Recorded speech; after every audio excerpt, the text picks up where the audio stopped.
To share a little more about Gate 62 and Gate 61, which are the programming partners currently transiting in human design. Gate 62 is transiting our conscious sun, and Gate 61 is transiting our earth. With these two gates transiting, we have the energy of intellect and intuition. And I wanted to talk a little bit more about this because we're also going through Jupiter and Leo, and we're also going through bar bolts, I think basket weave, which is like an intersection of four planets. And right now, it's really great time to affirm and to manifest the things that we want in our lives. It's also a really good time to consider what you do not want and how much of that energy has been controlling the direction your life is taken.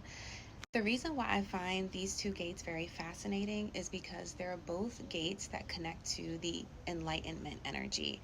Enlightenment, samadhi, there's so many different words for it in different practices. So in gate 62, intellect is the shadow frequency. And then we have, I'm always looking at words. And I've just been talking about this. I go blank sometimes when I get a little nervous. Y'all make me nervous. Um, Intellect is the shadow, and we have impeccability. Yes. We have impeccability as the city frequency.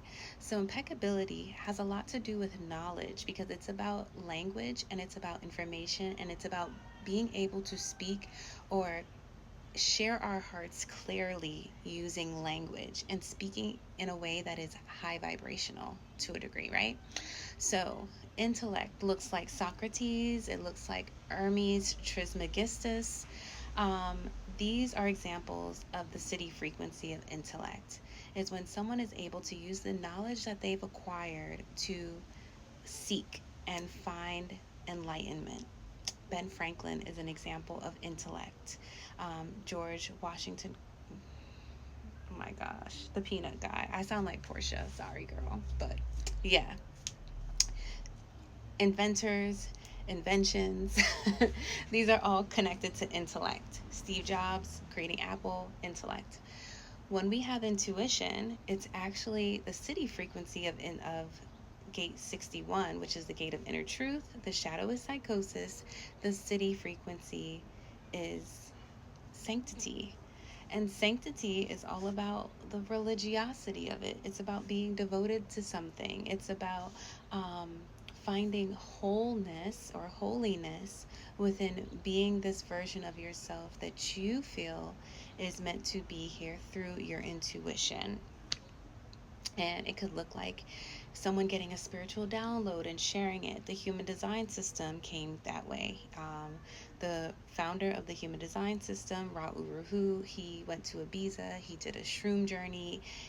8 days he sat there creating the human design chart, the body graph. With the information he downloaded, the information was already here, so I guess the systems that he took from were systems that valued impeccability, right? He took from Kabbalah. He took from, what's another system? The I Ching, which is ancient proverbial text, which is technically somewhat, if it's proverbial, it's somewhat on the sanctity sides, right? But regardless, he took all of these intellectual systems, put it together through this intuitive journey, and within that created another way of finding enlightenment for the collective. So I'm sharing this to say that there are two paths to enlightenment at the end of the day. Some people find it in religion and some people find it in knowledge. And only you on your journey will know what really enlightens you. Sometimes enlightenment comes from seeking, and sometimes it comes from stillness, which is interesting because even today, and actually, the last few days, I read a devotional every morning from Joel Osteen's Wake Up to Hope book. And I got Jeremiah 29:11, which is about like um, God having plans for good for you. Also, we have in the book I was reading, Exodus 14:14 has come up a lot. Another scripture I'm thinking of, Psalms, I think 29:10 has come up.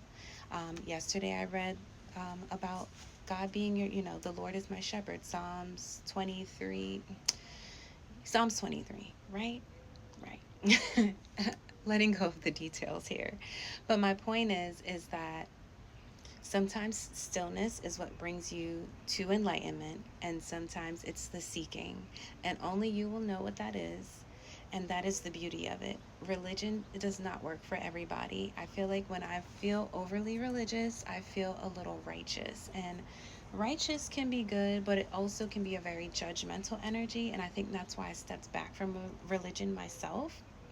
Um, and if you're someone who is into tarot and a million different knowledge based things, sometimes the reason why you see that switch from tarot to Christianity is because the poles are off and that person now needs stillness. I found myself, as I was deep diving into human design and studying herbs and studying the tarot. I have the Tashin Tarot book. Right now, what helps me is just reading a daily devotional. So, also, that can change your journey to enlightenment can be a mixture of both paths that eventually bring you to a place that allows you to release both. So, I'm done here. This was long-winded as always, but my point is that everyone's journey looks different, and the moment we try to put someone in a journey, we are actually taking ourselves out of our own. All right?